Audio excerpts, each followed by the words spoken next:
Assalamualaikum warahmatullahi wabarakatuh. Anak-anakku, semoga selalu dalam keadaan sehat dan jaga kebersihan. Pada pertemuan kali ini kita akan masuk pada bab yang kedua, yaitu tentang metabolisme.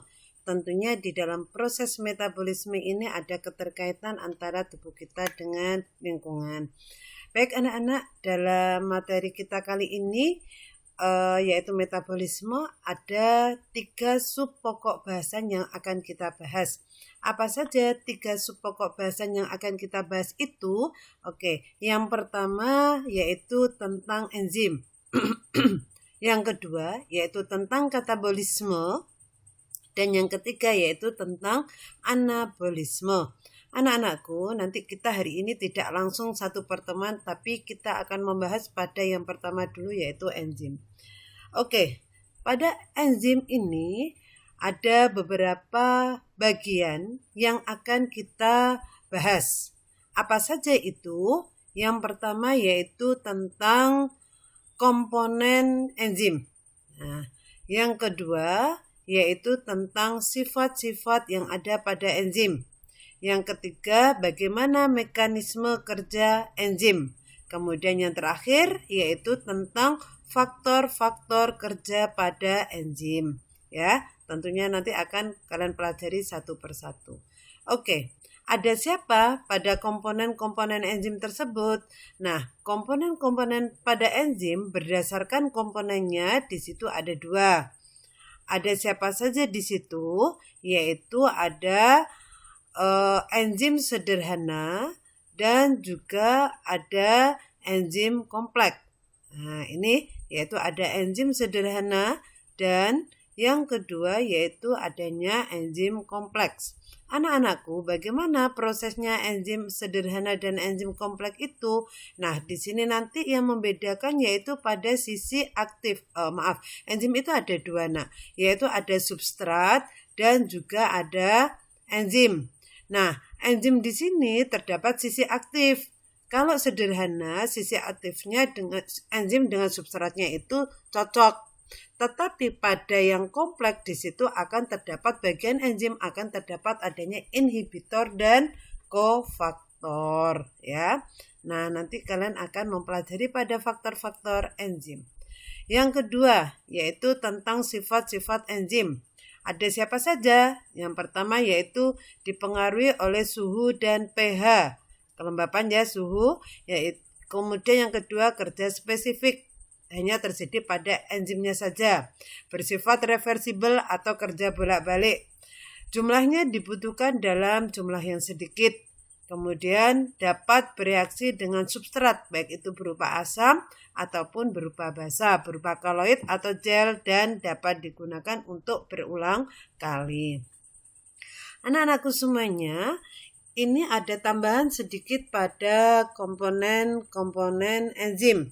Nah, tadi kan dikatakan bahwasanya komponen enzim itu ada enzim sederhana dan ada enzim kompleks.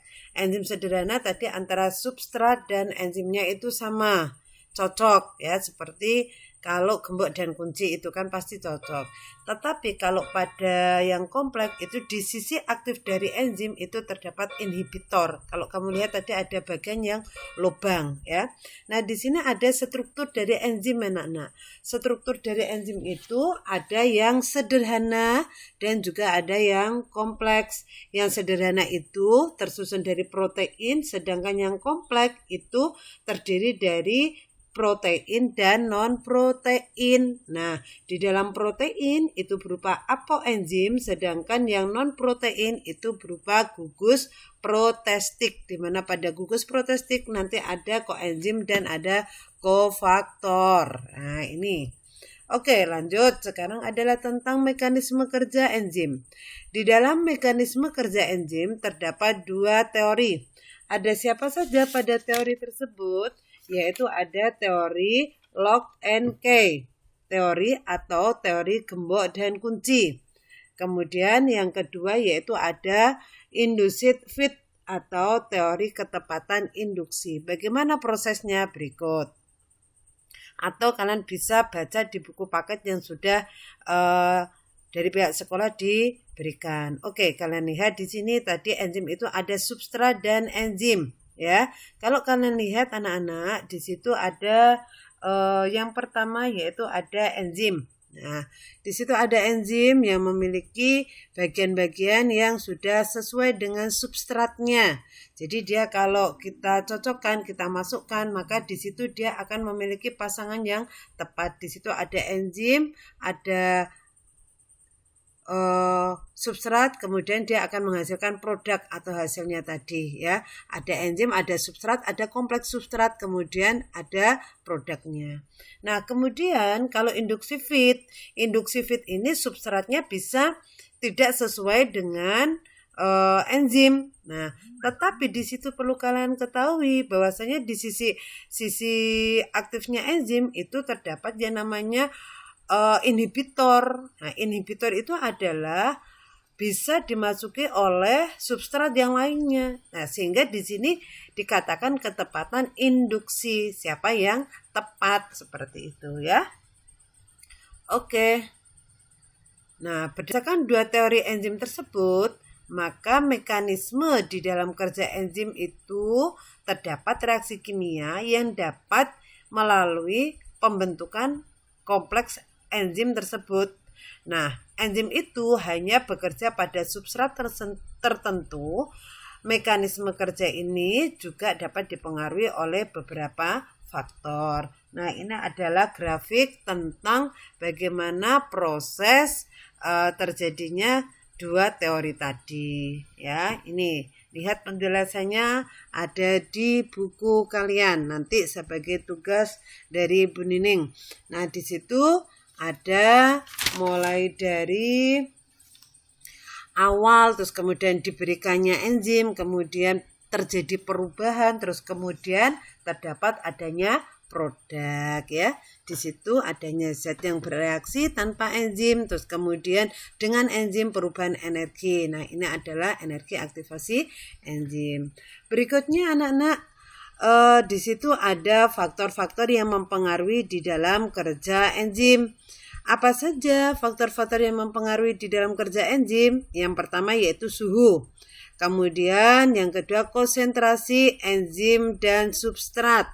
Nah, ini yang tadi berhubungan dengan aktivasi tadi, dikasih enzim bagaimana, tanpa enzim bagaimana, hasilnya bagaimana. Kemudian ada pH, ada aktivator, dan juga ada inhibitor.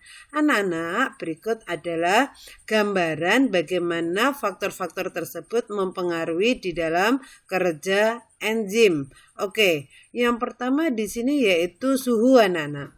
Suhu di situ pada awal masih dalam kondisi normal, tetapi lama-kelamaan dia akan mengalami peningkatan hingga pada titik akhir kerja enzim itu dia akan mengalami penurunan.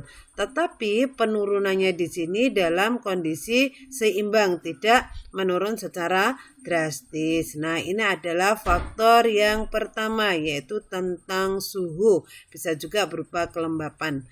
Oke, yang kedua yaitu di sini terdapat adanya kofaktor dan inhibitor.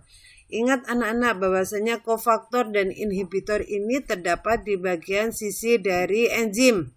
Nah, pada sisi enzim itu bagian aktifnya terdapat adanya kofaktor dan inhibitor, di mana pada bagian enzim itu nanti bisa dimasuki oleh zat-zat yang tidak sesuai dengan substratnya. Kalian amati pada bagian tersebut. Nah, ini adalah adanya inhibitor dan kofaktor. Ini faktor yang kedua. Berikutnya, tadi kan ada banyak sekali ya faktor-faktornya. Berikutnya di sini yaitu Bu Nining jelaskan tentang apa ya ini? Oh, ini tentang konsentrasi enzim dan substrat. Di mana pada konsentrasi enzim dan substrat itu anak-anak bahwasanya di situ terdapat yang namanya kerja yang bersamaan. Kenapa dikatakan kerja bersamaan? Karena di situ Jika tidak ada enzim, maka substratnya tidak bisa bekerja. Sebaliknya, jika tidak ada substrat, maka enzim juga tidak bisa bekerja. Nah, berikutnya yaitu yang terakhir tentang suhu. Pada suhu, di sini tentunya ini ada pada pH anak-anak. pH di situ ada yang normal, kemudian ada pH yang basa dan juga ada pH yang asam. Ya, itu adalah tentang pH atau derajat keasaman. Nah, anak-anak mungkin itu yang bisa Bu Nining sampaikan.